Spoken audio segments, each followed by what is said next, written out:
The strong force. The nucleus of an atom contains positively charged protons that will be repelling each other. We can calculate the strength of the repulsion between neighbouring protons. If we assume a proton has a radius of 1 times 10 to the minus 15 metres, a femtometre, the centres of two neighbouring protons will be a distance of 2 femtometres apart. Using Coulomb's law, which is given here, putting in the values, the charge on the proton is 1.6 times 10 to the minus 19 coulombs, and the separation we've said is 2 times 10 to the minus 15 metres. This gives a force of repulsion of a massive 57.5 newtons. This is a huge force on such a tiny particle. There will, of course, be an attractive force due to gravity, given by Newton's universal law of gravitation.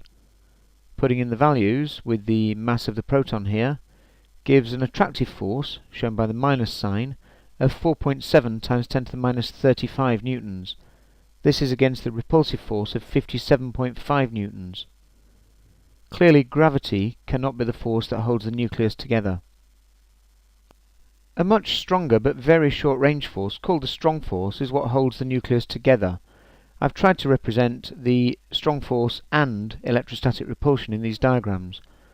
A proton, being positively charged, has electrostatic repulsion acting on it, shown by the blue shading here, and it also experiences the strong force, shown by this pink shading. The neutron experiences the strong force, shown by the pink shading, but is neutral, so has no electrostatic repulsion, hence no blue shadow.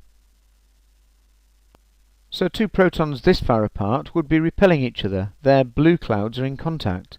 They would not feel the strong attraction. Their pink clouds are not in contact. These two protons will feel the strong force. The pink clouds are in contact.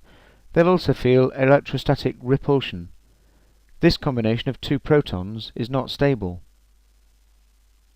However, if we add a neutron here, this will add strong force without adding any electrostatic repulsion, and this gives us the smallest stable multinucleon nucleus, helium-3.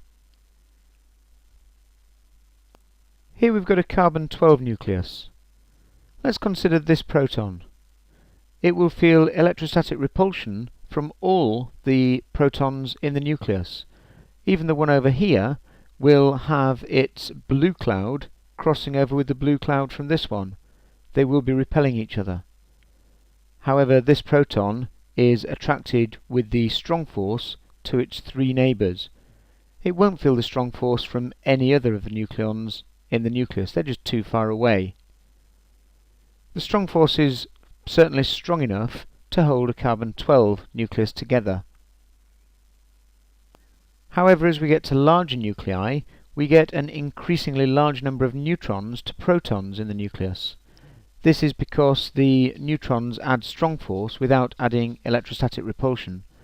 This makes the nuclei more stable. The strong force must be repulsive at very small distances, otherwise the nucleons would just collapse in on themselves. This graph shows how the strong force varies with separation. You'll see at very short distances the force is positive, showing it to be repulsive. Look at the values, 20,000 newtons. As we get further away, at about half a femtometre, the force becomes 0 before becoming a negative or attractive force, going down to around about 20,000 newtons of attraction. It rapidly falls away, becoming effectively 0 at around 3 times 10 to the minus 15 metres.